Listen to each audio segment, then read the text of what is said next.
Simsan si chalu Madamo goleda Tatu sumida Yomi tu begne Malkomi begne Malo malo malo malo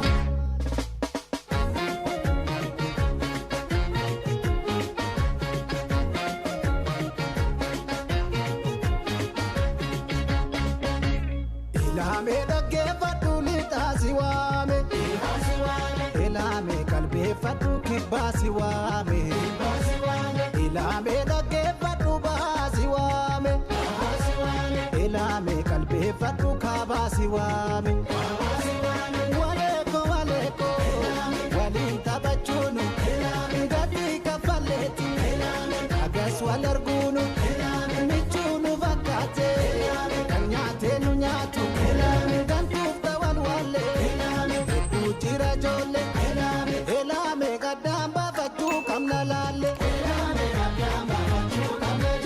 Elame kadamba fachu kamna jole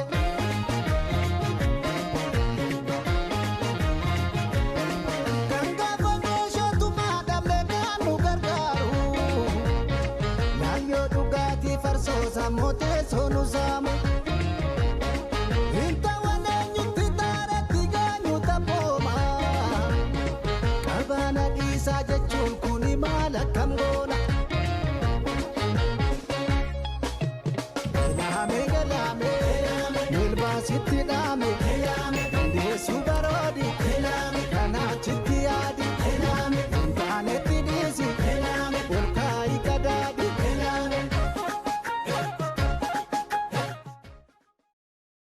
Hayya ararsaa yaadinaan si kaasu maayinni ati uumaan waan gaarii isaa wanti qabdu maayinni abbiin keef shubbisaaf hin tola. Kanan biraan namoota muuxannoo shubbisaa akkanaa qaban wajjin walitti dhuftee too'i gareenis ta'ee namoonni leenjii kennan tokko jiru waan ta'eef jechuudha. Isaan bira deemtee muuxannoo garaagaraa argachuu qabda. Osoo barumsaan deeggaramee fedhii qabda waan ta'eef jechuudha. Fedhiin kee kun otoo barumsaan deeggaramee otoo shaakalaan deeggaramee gara fuulduraatti ati shubbisaa cimaa kan ta'uu hin dandeessa. Fedhii kee kana gara gochaatti akka jijjiirtuun gorsa siif kaasaan.